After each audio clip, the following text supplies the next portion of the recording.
Have you ever called a friend only to find that when he answered the phone, he sounded like he was standing under a metal awning during a hailstorm, speaking a foreign language twice the speed of sound, and he is yelling at you?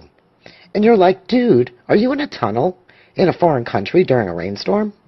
Well, that is what your audience may experience if you do not practice your delivery.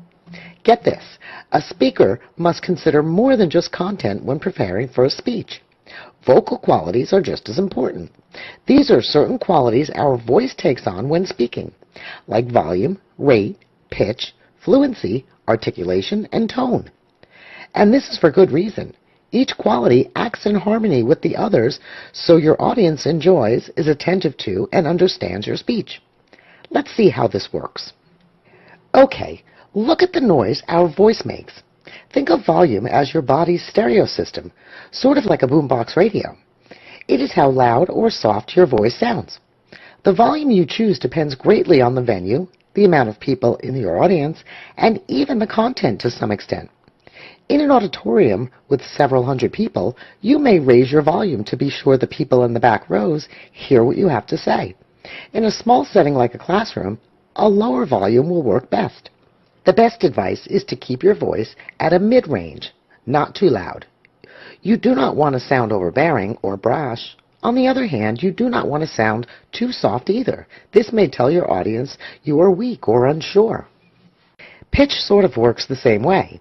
It is the high and low frequency of your voice, but it is more psychological. What I mean is depending on your point or your audience, you may use different pitches. Think of this like music. Singers hit high notes and low notes depending on the lyrics. Suppose you are speaking to a bunch of women at the senior citizens' home about life insurance. This would probably not be a good time to use a high pitch. A low pitch tells the audience you are speaking about something serious. A high pitch should be reserved for something more upbeat and exciting. Look at us. We got the volume right and the pitch just perfect. Nice going. Now let's think about rate. This is how fast or slow we speak. A fast rate of speech can be a problem. Your audience may not get every word. A slow rate may tell your audience you are unprepared or just not very interested in your own speech. It's best to speak at a moderate rate. Take pauses and be conscious of your coming lines. So, now that we like the sound of things, let's see what we need to know about the way in which we say things.